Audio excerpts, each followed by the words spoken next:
messieurs, bonsoir. Merci de nous recevoir. RFM, il est 18h. À la une, Tambacounda, le chauffeur du PUR, arrêté lors des violences électorales.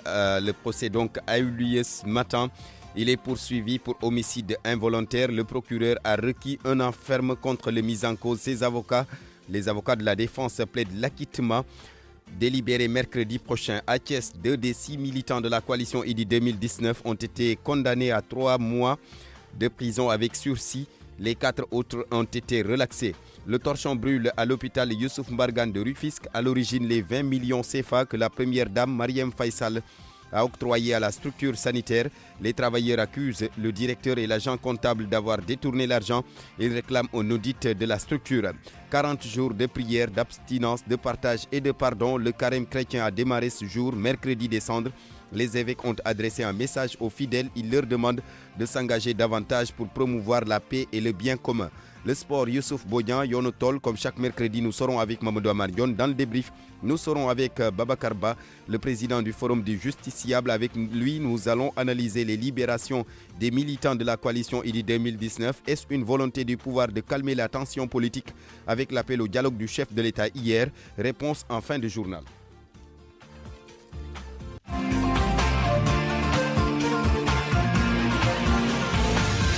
RFM Soir. RFM Soir.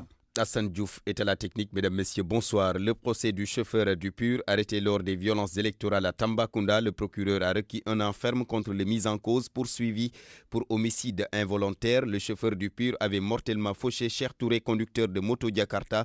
Les avocats de la défense, eux, plaident l'acquittement de leurs clients délibéré dans une semaine, mercredi prochain. Moussa Oumar Gueye. Le délibéré du procès du chauffeur du PUR Ibrahima Ndoye est renvoyé jusqu'au mercredi 13 mars prochain pour communication à la charge du ministère public. En effet, la défense représentée par Maître Ladjiba et Ousseynou Gaye n'a pas eu écho de la communication portant sur des photos en couleur et une clé USB relative aux incidents survenus lors des affrontements entre la garde rapprochée du candidat Issa Sall et les militants de Benno Bokk Yakaar sur la route de Bakel à la sortie de la ville de Tambacounda. Cela remonte à la date du 11 février 2019. Pour rappel, le procureur a requis un an d'emprisonnement ferme alors que le pool de la défense de Ibrahima Ndoye a plaidé pour une relaxe au bénéfice du doute. Ibrahima Ndoye va devoir patienter une semaine encore à la citadelle du silence avant d'être fixé sur son sort. Une affaire à suivre. Moussa Oumar Gueye, Tambacounda, Radio Futur Média. À Thiès, le procès des militants de la coalition IDI 2019 arrêté le jour de la proclamation des résultats provisoires de la présidentielle a eu lieu également ce matin.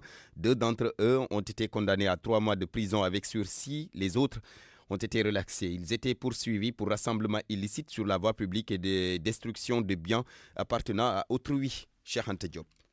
François Camara, agent municipal de la commune de Thiès-Ouest, Amadou Maktar Thiam sont condamnés à 3 mois avec sursis, tandis que Abdounian, Cheikh Touré, Morphal, Momar Diallo ont été purement et simplement relaxés. Ils étaient poursuivis pour divers délits, rassemblement illicite sur la voie publique, destruction de biens appartenant à autrui, participation à une manifestation non autorisée. Cheikh Tidiane Mbouch, l'avocat de la défense, se dit satisfait du verdict. Donc je pense moi que si tout le monde a été relaxé, sauf 2, ces 2-là ont été condamnés à une peine assortie du sursis. C'est une très bonne décision qui a permis à tout le monde d'être libre aujourd'hui. Et ceux qui ont été condamnés vont, comme je l'ai dit au juge, vont réfléchir donc sur ce qui s'est passé et les tournures que ça a pris et tout. C'est quelques jours ou quelques heures de vie carcérale pour se conformer au modèle social en vigueur dans l'avenir. Pour Alioune Sow, le maire de la commune de Thiès-Ouest, membre de la coalition IDI 2019, le droit a été dit dans cette affaire.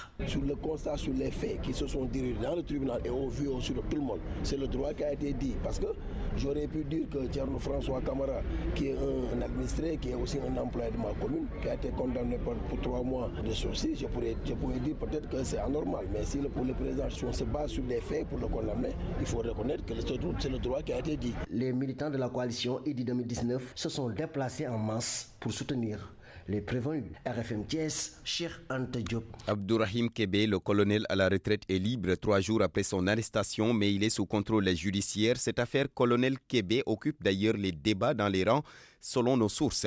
Il est reproché aux responsables à la défense et à la sécurité du parti Rewmi d'avoir enfreint la loi. Alors, la question est de savoir donc si est-ce que le colonel Kébé a le droit de faire la politique. Eladji Ndiogou a interrogé la loi de 2008 et la réponse est non.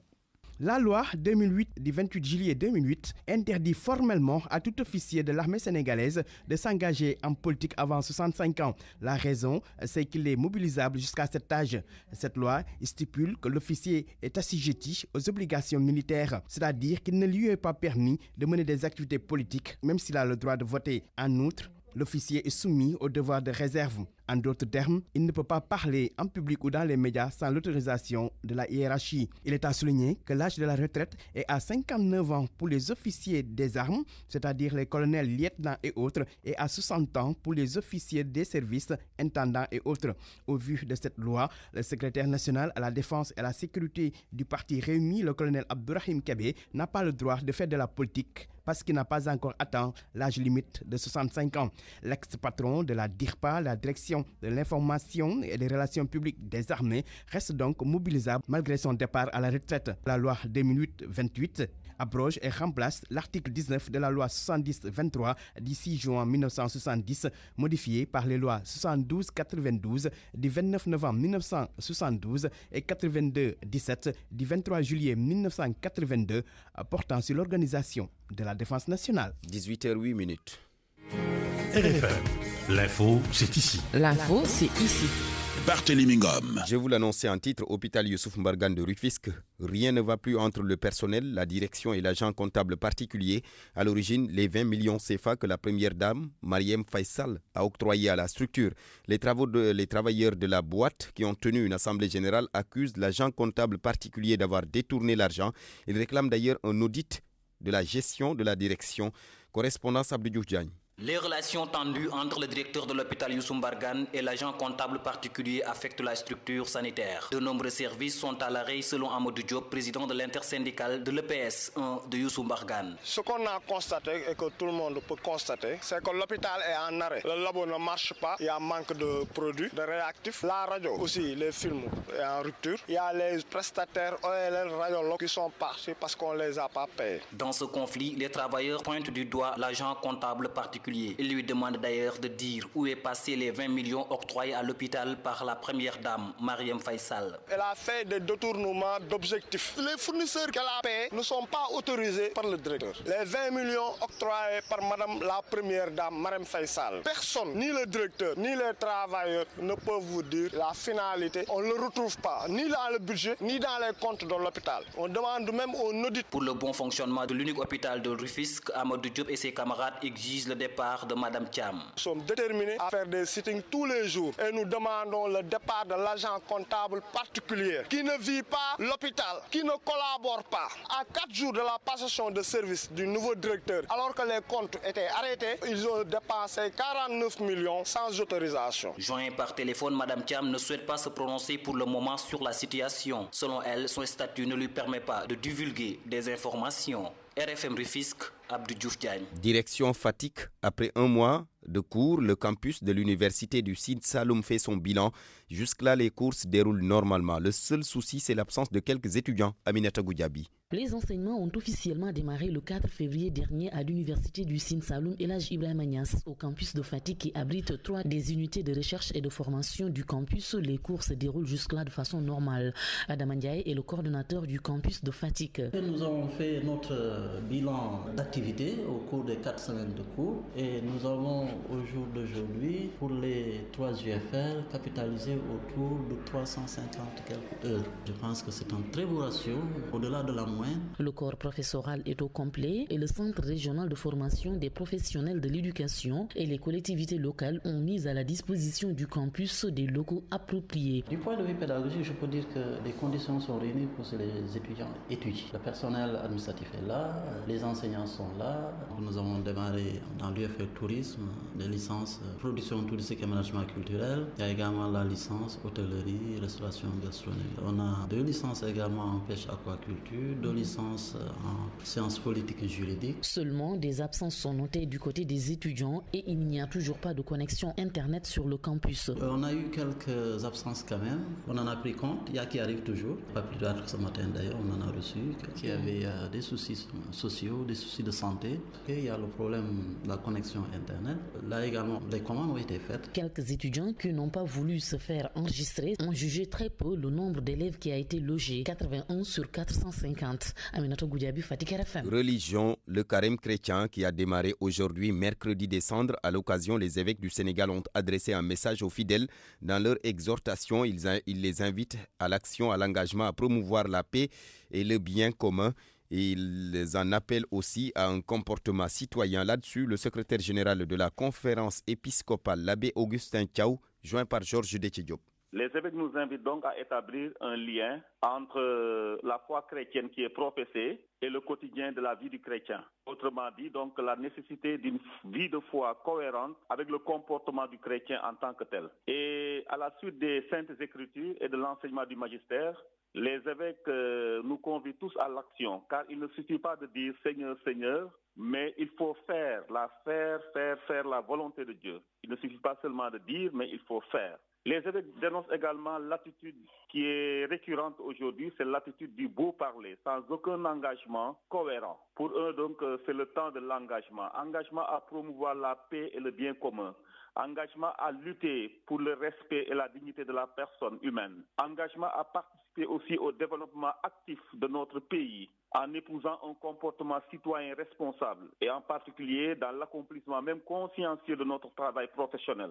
Enfin, engagement à préserver notre environnement. Et les évêques disent que chaque chrétien a la possibilité, surtout durant ce carême, à se remettre en question pour se mettre concrètement au service de l'Église et de la société. L'abbé Augustin Thiaw, le secrétaire général de la conférence épiscopale.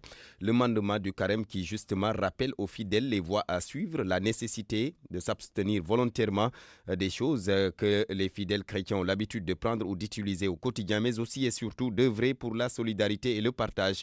Un reportage de Kumbaba. Le mandement de carême, il y en a qui ne savent pas exactement de quoi il s'agit. C'est le cas de Anne-Marie. Elle explique tout de même comment elle vit le jeûne. C'est l'effort de carême.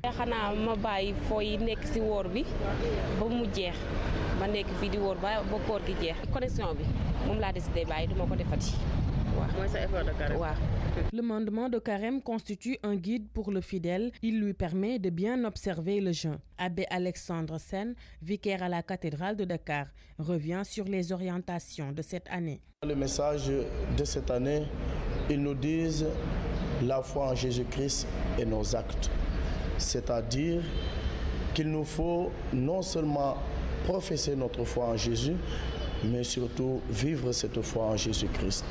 Et pour cela, les évêques désignent quelques engagements qui doivent être l'identité du chrétien. C'est l'engagement pour le rétablissement de l'homme, de tout homme dans la société. C'est l'engagement pour l'environnement. C'est l'engagement pour la justice. Cependant, aucune exigence ne s'impose aux fidèles, car selon Abbé Alexandre Sen, tout dépend de leur volonté. C'est une obligation morale, on peut ainsi dire. Ce n'est pas une contrainte parce que dans la religion, on est aussi libre. Et comme dit le Christ dans l'évangile de ce jour, tout ce que nous faisons, nous devrions le faire dans la liberté et dans la simplicité et la discrétion. Alors, les évêques nous donnent des recommandations, l'Église nous donne des recommandations. Nous sommes tenus par devoir moral ou devoir de foi de les suivre, mais nous n'avons pas de système de contrainte pour dire « ah, il faut le faire, voilà, sinon. » Non, on laisse à chacun cette liberté pour que le carême soit plus une vie intérieure. Durant 40 jours, les fidèles catholiques sont invités à l'abstinence et à la conversion. Le temps de carême prend fin. La nuit de Pâques. 5 ans de carême donc à la communauté chrétienne. Tout autre chose, la levée du corps de l'ancienne ministre Maïmouna Kane, c'était ce matin à l'hôpital principal de Dakar en présence du premier ministre Mohamed Boun Abdallah Dionne. L'ancienne ministre Maïmouna Kane qui s'est battue pour le droit des femmes, ancienne ministre sous Senghor, sous Diouf, elle a été inhumée au cimetière musulman de Yoff, Souadou Ndiaye. Un climat lourd des prières pour la défunte. Parents, proches et amis font leur adieu à l'ancienne ministre Maïmouna Kane, une femme au parcours exceptionnel selon Abdoulaye Matar Diop, grand sérine de Dakar. Elle était une référence pour tous les jeunes garçons du plateau.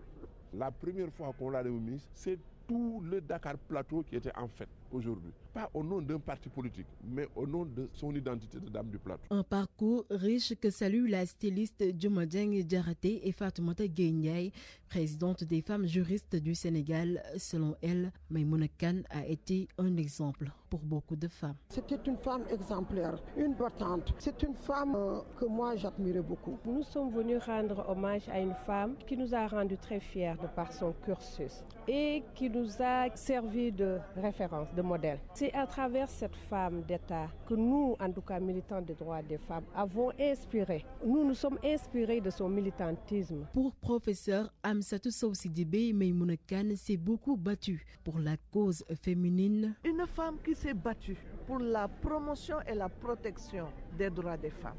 Aujourd'hui, si nous réclamons le leadership féminin, c'est parce qu'elle nous a tracé la voie. C'est une référence pour nous les femmes. Maïmouna Kane est décédée le 1er mars à Paris et il repose désormais au cimetière musulman de York.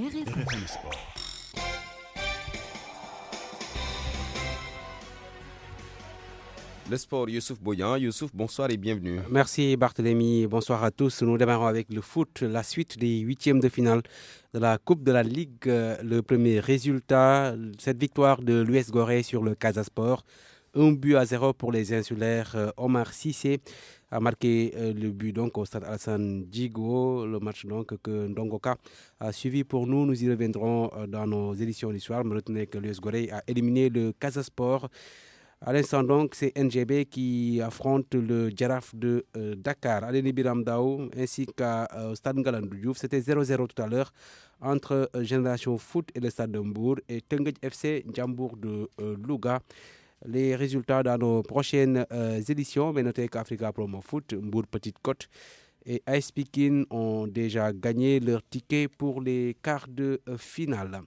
Nous restons chez nous pour parler football toujours avec la Coupe du Sénégal. Le tirage au sort a été effectué ce matin pour les 16e de finale, mais aussi les 8e de finale. C'était en présence de Sonatiam. Un tirage au sort où l'on peut voir des chocs entre clubs de Ligue 1, à savoir Dakar Sacré-Cœur, Stade de Mbour et Sonacos Génération Foot. Aussi, un choc entre clubs de National 1 qui va opposer Assur à US Rail. Malik Thiam, président de la commission d'organisation, affirme que toutes les dispositions sont prises. C'est des matchs qui vont se jouer sur l'ensemble du territoire national, comme vous l'avez constaté au niveau de ce tirage. Un maximum de sécurité pour puisse assurer la tranquillité et la faisabilité de ces rencontres, pour qu'au moins ces rencontres se déroulent dans le calme, comme je l'ai dit tantôt, et dans la sérénité. Donc nous avons tout fait pour vraiment la sécurité, surtout la sécurité. Nous avons encore surtout sur la sécurité pour que les matchs puissent se dérouler le plus normalement possible. Le président de la commission d'organisation a aussi rappelé le règlement des compétitions, surtout concernant les équipes issues des divisions inférieures. Depuis l'avènement du comité de normalisation à nos jours, chaque fois quand on fait les tirages de la Coupe du Sénégal jusqu'en quart de finale, l'équipe qui va être dans une division inférieure au niveau du tirage reçoit chaque fois quand il y a deux différences d'escalier. Donc vous constatez que nous avons des équipes régionales, une de régionale et 3 de nationale 2. Donc ces équipes peuvent rencontrer des équipes de la Ligue 1, nécessairement ces équipes de division inférieure qui doivent recevoir malgré l'ordre du tirage. Donc ça c'est des dispositions de la Fédération sénégalaise de football. Sinon, comme d'habitude, comme tous les tirages, l'équipe qui sort la première reçoit et sur son terrain. Les 16e de finale de la Coupe du Sénégal vont se jouer les 20 et 21 mars 2019 et les 8e de finale sont prévus les 24 et 25 avril 2019. Soda Cham, direction à présent l'Europe pour parler des 8e de finale retour de la Ligue des Champions. À 20h, PSG, Manchester United, les Mancuniens, qui ont donc beaucoup de joueurs absents pour ce match, dont Pogba, suspendu, mais aussi Alexis Sanchez, Darmian, Herrera, Jones, Mata, Matic, Lingard, la liste est longue, Anthony Martial, tous blessés, ainsi que Valencia. Ils ne vont pas participer à ce match. Donc, Solskjaer qui a choisi de jeunes joueurs pour les remplacer. Il s'agit entre autres de l'Écossais Scott McTominay, 22 ans, mais aussi le Brésilien Fred. son compatriote Andreas Pereira ou encore le Portugais Diogo Dalot qui va jouer sur le côté droit de cette équipe mancunienne. Lukaku en pointe et Rashford sur le côté gauche. Du côté de Paris, on a Mbappé en attaque, Draxler, Di Maria, Alves, Marquinhos, Verratti. Pas de grands changements du côté des Parisiens. Match que vous pouvez suivre donc en direct à partir de 20h sur nos antennes. Notez que les Parisiens avaient gagné à l'aller par 2-0. Le FC Porto affronte également l'AS Roma à l'aller 1-2 en faveur des Italiens. Barthélémy. Merci beaucoup, merci Youssouf Boudian. 18h21, Yonoutol. Bonsoir Mamoudou Amaryon. Bonsoir et bienvenue. Parlons de la santé du bétail. Ils ne sont pas nombreux les éleveurs de Kolda qui ont le réflexe de conduire leur cheptel auprès des techniciens de la santé animale. Voyons tout cela avec Abdoulaye Diallo. Rares sont des éleveurs de Kolda qui sont prompts à conduire leur cheptel auprès des techniciens de la santé animale pour des besoins de la vaccination. C'est d'ailleurs une des difficultés pour les agents de l'élevage. Alioune Ndiaye, chef du service départemental de l'élevage à Kolda, en sait quelque chose. C'est surtout la réticence des éleveurs à rassembler tous les animaux. Des fois, vous allez sur le terrain, celui qui a 100 têtes, il vous présente 50 têtes ou 60 têtes. Mais grâce à la perspicacité des agents qui connaissent presque tous les agents et tous les éleveurs, parce qu'ils vivent avec eux au niveau de leur poste vétérinaire. Les agents de l'administration territoriale y jouent un grand rôle. Et grâce vraiment à l'appui de l'administration territoriale, parce que je peux prendre exemple sur le sous-préfet de Bissaré-Bidji, le sous-préfet de Djulakolon, le sous-préfet de Mampati. Chaque fois qu'un éleveur est un peu réticent, on le convoque, on le met, on le raisonne, il revient dans de meilleurs sentiments et il retourne pour aller faire vacciner. La peste des petits ruminants, la dermatose nodulaire contagieuse, la péripneumonie contagieuse bovine, la peste équine et la maladie de Newcastle sont les pathologies les plus récurrentes à Kolda. Docteur Ismaël Ndiaye, bonsoir.